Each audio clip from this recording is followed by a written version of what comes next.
A gente agora vai falar um pouquinho da nossa saúde, o assunto é bem sério. Embora pouco conhecido pela população em geral, o HPV se destaca como uma das doenças sexualmente transmissíveis mais comuns no mundo.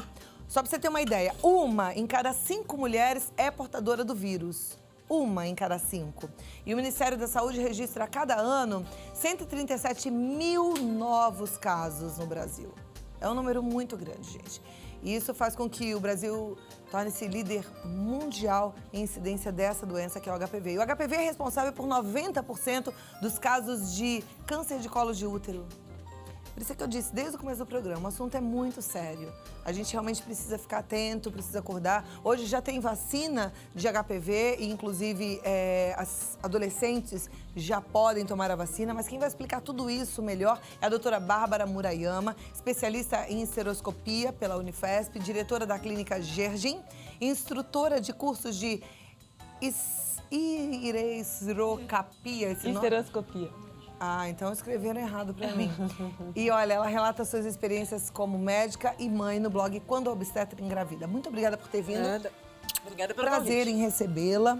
E a gente falar desse assunto, né? Que às vezes é um assunto delicado. Tem gente que acha que esse assunto é um tabu. E, na verdade, esse é um assunto que a gente precisa falar, esclarecer, porque as mulheres precisam ter consciência, não é isso? Sim, é uma doença sexualmente transmissível e, como você falou, causa muitos problemas, né?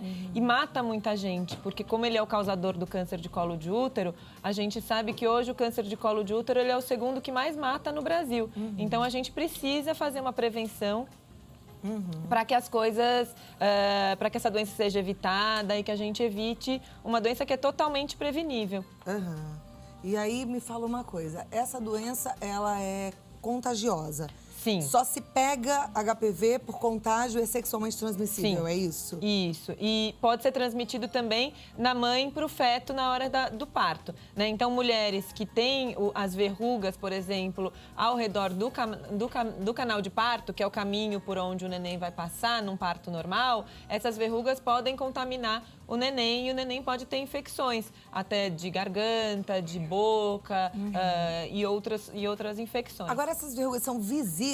Todas as mulheres que têm o HPV, por exemplo, elas sabem que tem só de olhar? Infelizmente, não. Algumas verrugas, sim, elas podem ser visualizadas e a mulher pode sentir, principalmente quando elas já estão mais adiantadas. Então, é importante que a mulher se examine, se toque no banho, para poder ver se tem alguma coisa diferente do habitual. Mas o mais importante é fazer os exames de rotina, é procurar o ginecologista pelo menos uma vez ao ano, porque aquele exame que a gente tem que fazer todo ano, que é o exame de Papa Nicolau, é o exame que previne o câncer de colo de útero. É a partir desse exame, primeiramente, que a gente vai fazer uma prevenção do câncer de colo de útero e do HPV. E na visita ao ginecologista, a gente vai poder ver se tem alguma verruguinha ou alguma outra lesão suspeita do HPV. O HPV, na verdade, é uma lesão. É um grupo de vírus. A HPV, essa sigla, significa papiloma vírus humano, em inglês. E a gente sabe que tem mais de 150 subtipos do HPV. Então, a gente numera 1, 2, 3, 4, então tem os principais tipos, o 16, o 18, enfim, uma série deles que são os principais causadores. Alguns deles causam principalmente o câncer de colo de útero e outros, principalmente, as verrugas, né? E a gente sabe que as vacinas hoje tem basicamente 2 tipos de vacina. Já estão em estudos vacinas que vão ampliar esse espectro de proteção, mas hoje as 2 principais vacinas, uma previne contra os 2 principais tipos de HPV que causam o câncer e a outra previne sobre os 4 principais, os 2 de câncer e os 2 de verruga. Hoje, até nos últimos dias, saiu uma nova normativa da Anvisa ampliando o número de pessoas a serem vacinadas, porque hoje o Ministério da Saúde e a Organização Mundial de Saúde prevê que as meninas de 9 até 26 anos só possam ser vacinadas. Hoje foi ampliado, então qualquer mulher em qualquer idade vai poder ser vacinada. Tá. Para ser vacinada, precisa fazer o exame antes para saber se não tem o vírus, exatamente, óbvio, né? Mas a gente já sabe que depois do tratamento, a gente tem 2 anos aí que a gente considera cura. Se em 2 anos a mulher não tiver mais nenhuma lesão do HPV, seja verruga, ou seja lesões pré-câncer ou até o câncer, a gente considera essa mulher curada. E ela tendo sido curada, ela vai poder receber a vacina. Agora, como é que é o tratamento do HPV? Vai depender do tipo de lesão. Então, se forem verrugas, o tratamento inicial, primeiro, a gente tem que biopsiar essa verruga para ter certeza de que aquela lesão é causada pelo HPV. Confirmado o diagnóstico, se ela ainda tiver verruga, que às vezes é uma só pequenininha, a gente só de fazer a biópsia já fez o tratamento, porque a gente já tirou essa verruga. Se tiverem mais, a gente vai precisar fazer cauterizações. Essas cauterizações podem ser químicas, com ácido no próprio consultório, podem ser elétricas com cautério, isso pode ser no consultório ou no centro cirúrgico, vai depender também da extensão, de quantas lesões tem, ou com laser, que hoje é o que tem de mais moderno e mais seguro, né? Que a gente faz a cauterização muito segura sem queimar muito a área ao redor, para não prejudicar o resto da região, da mucosa, que é muito sensível ali da região genital, né? Se for um caso de lesão pré-câncer, que normalmente é no colo de útero, o colo de útero é a entrada do útero, ou seja, fica no fundo da vagina, não fica exposto a olho nu. Então eu tenho que colocar aquele aparelhinho especular, aquele bico de pato que a gente põe no consultório, para avaliar. Normalmente a gente só consegue ver as lesões com a aplicação de produtos que vão amplificar a lesão. Então, o mais comum é o ácido acético, que é como se fosse um vinagre diluído, a maneira popularmente de dizer. E aí aquela lesão vai ficar mais clara, a gente vai conseguir visualizar melhor. Em fazendo o diagnóstico de certeza, que é pela biópsia, aí a gente vai cauterizar aquela região, né? Dependendo do grau da lesão. A gente divide as lesões antes do câncer em basicamente lesões de baixo grau e lesões de alto grau. As de baixo grau, em geral, a gente pode só cauterizar, da mesma maneira das verrugas. As lesões de alto grau, aí tem que partir para um processo de cirurgia, para retirar o colo do útero mesmo.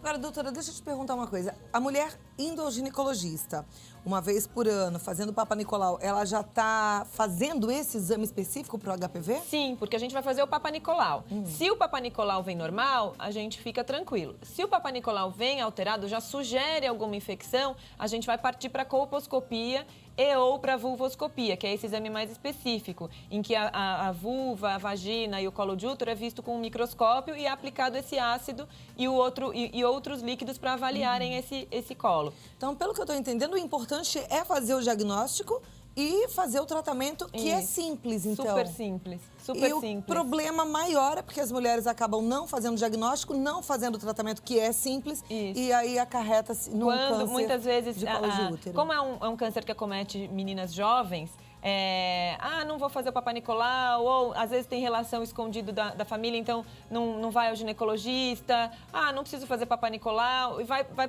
passando. Quando chega ao serviço público ou ao serviço particular, já está com uma lesão avançada. Aí já tem que ou fazer a conização, que é essa retirada do colo de útero por um todo, que mesmo que seja já como tratamento, que não precise depois tirar o útero, ainda assim já é muito prejudicial, mas pelo menos ela fica curada. Existe alguma forma da mulher perceber no parceiro dela que ele tem o vírus do HPV ou não? Só quando ele já tem verrugas. Às vezes ele tem uma lesãozinha, a pele que reveste o pênis, ela é mais grossa do que a pele que reveste os genitais femininos. Então, muitas vezes o parceiro só transmite a doença e ele não consegue diagnosticar. Ele não percebe que tem nada, né? A maioria das infecções são assintomáticas, sem nenhuma lesão. Então, sempre que a gente detecta na mulher, na visita de rotina, até porque os homens não costumam ir ao médico de rotina, a gente tem que sugerir que o parceiro procure o urologista para fazer o que a gente chama de o exame clínico geral e uma peniscopia, que seria o equivalente da colposcopia para o homem. Ok. Bom a gente aprender sobre esse assunto. Não vamos parar por aqui. A gente vai ter um momento de perguntas e respostas com a doutora Bárbara Murayama. Então, você pode e deve participar no 0 Operadora 11 2202 8432. Eu acho que esse momento é um momento muito importante, porque às vezes no consultório você tem vergonha, fica constrangida de perguntar, mas aqui ninguém tá te vendo. Então, fica à vontade, manda sua pergunta que daqui a pouquinho eu faço e a doutora responde, ok? Agora vem cá, eu continuo com a doutora Bárbara Murayama e ela vai responder as nossas dúvidas sobre HPV. Hoje é dia da pizza, o Moisés já serviu uma pizzinha aqui pra gente. Né? É uma delícia essa pizza, né? Delícia. Suquinho. Hoje a nossa tarde tá bem especial, hoje tá gostoso. Agora, tem muitas dúvidas e as pessoas querem saber, né? A Carla Magalhães, por exemplo, ela é de Joinville, Santa Catarina. Ela está dentro da idade das mulheres que podem ser vacinadas, mas ela está grávida. E ela gostaria de saber se as mulheres grávidas podem se vacinar. Isso, não. Então, porque é um vírus vivo atenuado, que a gente chama, né? Ou seja, a gente não sabe ainda qual o risco de contrair. Então, durante a gravidez, o que a mulher pode fazer, se ela não tiver sido vacinada antes, é fazer o acompanhamento. Então, na primeira consulta de pré-natal, em geral, a gente faz parte dos exames, daquela lista de exames que a gente faz, fazer o Papa Nicolau. E aí, se houver alteração, a gente vai fazer o acompanhamento igualmente como se ela estivesse fora da gravidez. Pode fazer os tratamentos, se ela tiver verruguinha, pode cauterizar. O que acontece muito, como na gravidez a gente tem uma queda de resistência, a imunidade da gente fica mais baixa naturalmente, durante a gravidez, se ela tem uma infecção que às vezes ainda não passou aqueles 2 anos que eu falei de cura, pode reativar durante a gravidez. Então, a gente tem que ter atenção, ficar atenta durante a gestação, examinar a mulher em todas as consultas mensais, para ver se não apareceu nenhuma lesão, para que depois, na época do parto, com 9 meses, ela possa ter um parto normal se ela quiser, sem problema, sem nenhuma verruguinha, sem nenhuma alteração. Para ter o parto normal, só se ela tiver sido tratada, porque se ela não tiver feito o tratamento, tem que fazer cesárea, é isso? Isso, se ela tiver com lesões no canal de parto, porque às vezes ela tem uma verruguinha, mas é longe do lugar onde o neném vai passar. Às vezes perianal, às vezes perto da nádega, aí teoricamente não teria problema. A gente vai tratar também, mas essa lesão não vai ter contato com o neném. O problema é quando, por exemplo, na parede da vagina, bem na entrada da vagina, que são áreas onde o neném vai passar. Tá. O Flávio Augusto, engraçado, um homem perguntando, mas ele quer saber se a mulher que já é vacinada precisa continuar fazendo exames preventivos. Claro. O Papa Nicolau, por exemplo. Claro, eu acho ótimo homens perguntando, porque são eles os grandes transmissores, né? Então, quando eles se interessam, é super, super bacana. E sim, precisa continuar fazendo, porque a vacina, ela não previne contra todos os HPVs existentes no mundo. Ele previne só no máximo contra 4. A gente tem algumas vacinas em estudo que vão prevenir contra 8 tipos, alguns mais, mas a gente, como eu falei, tem mais de 150 tipos. Então, ele não consegue prevenir. E não significa que ela não possa ter outras infecções. Então, a gente tem que continuar acompanhando. A gente vai prevenir contra as principais infecções, mas ainda podem acontecer outras. Então, não só o acompanhamento tem que continuar, mas a prevenção com preservativo em todas as relações tem que ser mantido. A Guilhermina Alves está perguntando se tem vários tipos de vírus, qual é o que causaria o câncer de colo de útero e como é que ela pode saber se ela tem esse tipo? Pois é, como saber? Existem diversos que causam o câncer, né? Diversos, eles são nomeados, então a gente sabe que o 16 e o 18 são um dos principais. E aí, o jeito de saber, existem algumas técnicas por biologia molecular, alguns exames muito específicos que hoje a gente consegue fazer essa detecção. Pelo próprio exame de Papa Nicolau, a gente solicita lá para saber a captura híbrida que vai me dizer lá qual é o tipo de vírus. Mas isso, na verdade, não muda o tratamento. O tratamento é baseado no tipo de lesão que ela tem, independente do tipo de vírus, né? E a gente vai tratar independente de saber se é o número tal, o número X ou o número Y.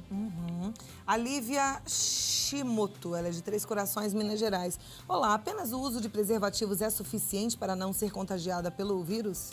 Então, o HPV, ele é um vírus que a gente consegue prevenir quase na totalidade as transmissões e ele deve ser usado, mas mesmo assim pode haver contaminação mesmo usando o preservativo, porque o preservativo ele abrange uma parte do pênis, a maior parte, mas uma parte. Mas as lesões do HPV podem estar no saco escrotal, podem estar na pele ao redor, então qualquer contato pele a pele ali da região pode transmitir a doença. A contaminação é feita pelo contato? Pelo contato. Então, encostou, se tiver lesão, e às vezes a gente não tem a lesão, mas o vírus está ali, uma micro lesão, a gente não enxerga, então pode ter a contaminação. E o mesmo vale também para o sexo oral, né? Porque hoje a gente sabe, e o sexo anal também, porque a gente sabe hoje que tem HPV tem sido encontrado na boca, na traqueia, na faringe, nos órgãos da boca. A Vitória Gonçalves, de Teresina, Piauí. Gostaria de saber a partir de qual idade a vacina é indicada e se existe alguma idade limite para ser vacinada, pois já tenho 28 anos. A doutora já respondeu aqui, mas é bom então a gente falar novamente. Isso, a partir dos 9 anos e até semana passada aqui no Brasil era até os 26 anos. Agora, esses dias saiu essa nova regra da Anvisa, né, que é o órgão regulador de medicamentos e de procedimentos no Brasil de saúde e que não tem mais limite de idade. Então, começa aos 9 e qualquer mulher de qualquer idade pode fazer, o que é um grande avanço, né? Porque hoje a gente sabe, principalmente na terceira idade, que as mulheres têm tido uma atividade sexual até mais tarde, o que é muito bom, graças à terapia hormonal e tudo isso. Mas muitas vezes não usam preservativo, infelizmente, porque não tem essa cultura, né? Até pela idade, pela época que foram jovens. Então, é importante abranger mais gente. Ok. Bom, conversamos com a doutora Bárbara Murayama, ginecologista e obstetra, especialista em esteroscopia pela Unifesp. O site é o www.barbaramurayama.blogspot.com.br. Bárbara Murayama, com Y, tá? .blogspot.com.br. É um assunto sério, um assunto delicado. Seria maravilhoso que todos fizessem um sexo seguro dentro do casamento e que fosse respeitada essa relação de forma muito responsável, né? E muito bonita, aliás, conforme foi feito para assim ser. Mas não é a realidade que a gente vive e os números realmente assustam. E a gente precisa pensar e repensar na saúde da população em geral. Muito obrigada por ter vindo. Eu que agradeço. Foi um prazer recebê-la. Fica à vontade comendo sua pizzinha aqui, toma seu suquinho. Eu vou ali dar uma dica, mas pode ficar aqui sentadinha, que daqui a pouco a gente bate mais papo.